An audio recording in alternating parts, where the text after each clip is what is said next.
ধন্যবাদ আপনাদের সকলকে।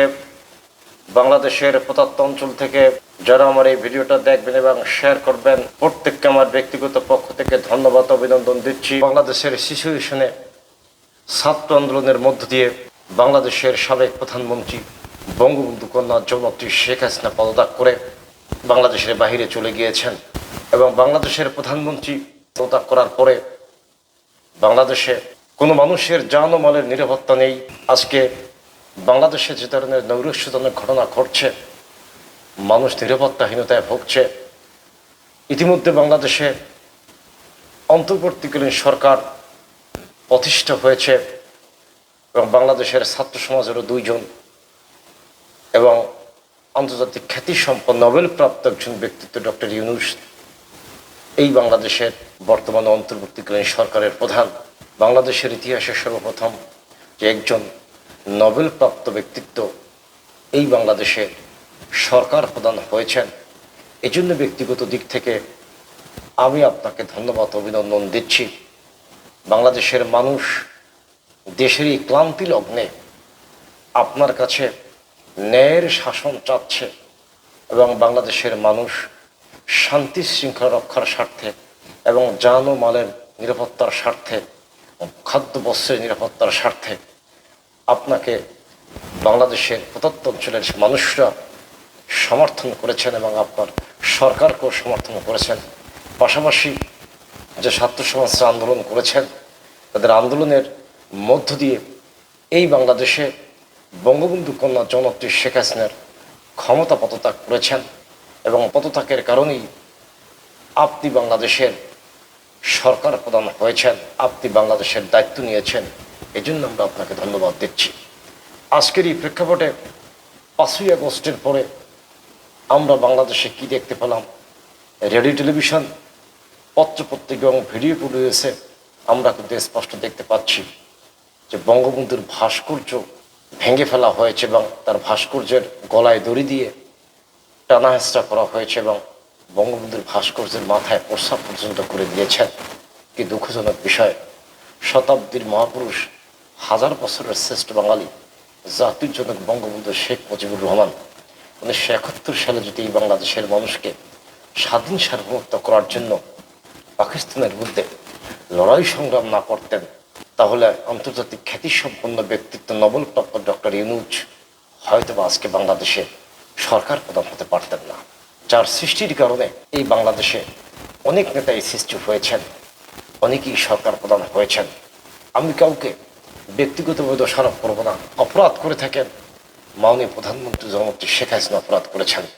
বিচার হোক বা পদত্যাগ হোক, ছাত্র আন্দোলনের মধ্যে দিয়ে তার রাজনৈতিক এবং তার ক্ষমতার সম্পূর্ণ পরিসমাপ্তি ঘটেছে। এই জন্য ছাত্র সমাজদেরকে আমরা বলবো যে আপনাদের ছাত্র আন্দোলন সার্থক হয়েছে, আপনাদের কপালের জয়ের টিকা আমরা আশা করছি।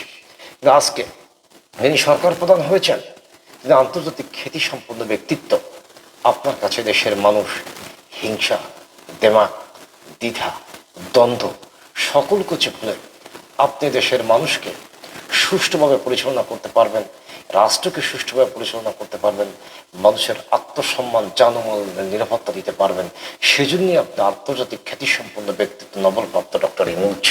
কিন্তু আজকের এই প্রেক্ষাপটে আপনার বিবেকের কাছে, আপনার সরকারের কাছে একটি প্রশ্ন রেখে গেলাম, যারা বাংলাদেশের 5ই আগস্টের পরে বঙ্গবন্ধুর ভাস্কর্যের উপর প্রস্রাব করেছেন, গলায় দড়িতে টেনেছেন, তারা কি আইনের আওতায় কোনো অপরাধ করেছে কিনা, সে বিষয়টা যদি আপনি আপনার বিবেক এবং অন্তর এবং হৃদয় দিয়ে আপনার বিবেককে প্রশ্ন করে বাংলাদেশের রেডিও টেলিভিশনে প্রচার করতে পারতেন এবং বাংলাদেশের মিডিয়ায় যদি আপনি বলতে পারতেন।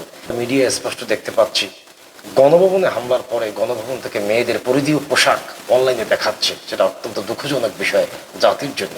আপনি যদি বাংলাদেশের মিডিয়ার মাধ্যমে এই বঙ্গবন্ধুর ভাস্কর্য যারা নষ্ট করেছেন, ধ্বংস করেছেন, বেআইনিভাবে করেছেন, এটা আইনগতভাবে অপরাধ হয়ে থাকেন, তাদের বিষয়ে আপনার কি বক্তব্য? আপনি বাংলাদেশের রেডিও টেলিভিশন প্রচার করলেই বাংলাদেশের গণমানুষ অন্তত মনে করবেন, জ্ঞানীগুণী ব্যক্তিরা, বুদ্ধিজীবীরা, ইন্টেলিজেন্স মানুষ অন্তত মনে করতে পারবেন যে আপনি যথাযোগ্য মর্যাদার সহিত ভবিষ্যতে রাষ্ট্রকে পরিচালনা করতে পারবেন।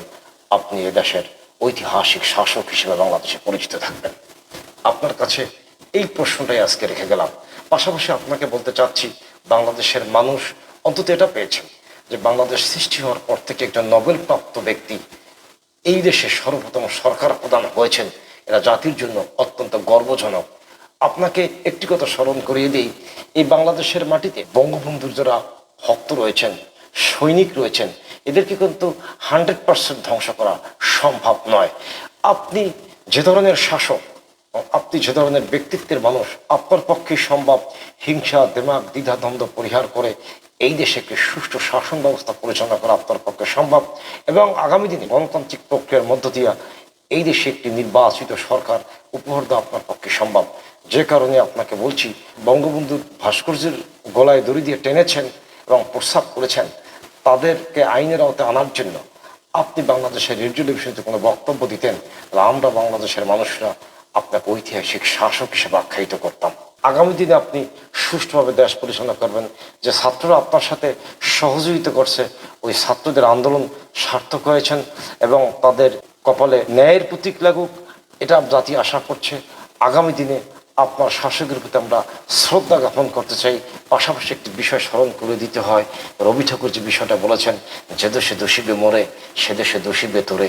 এই বাংলাদেশের মানুষ যেন আর কখনো কারো কাছ থেকে অন্যায় আচরণ না পায়, কারো কাছ থেকে ন্যায় বিচার থেকে বঞ্চিত না হয়, সে বিষয়টাও আপনাকে দৃষ্টি আকর্ষণ করছি। এই বাংলাদেশে যে কয়েকটি অপরাধ হয়েছেন, সকল অপরাধেরকে আইনের আওতায় আনার জন্য এবং আপনি বঙ্গবন্ধুর ভাস্কর্য নিয়ে আগামী দিনে বক্তব্য দেবেন, সেই উদ্যোক্তা আহ্বান নিয়ে আমি আমার সংক্ষিপ্ত বক্তব্য শেষ করছি।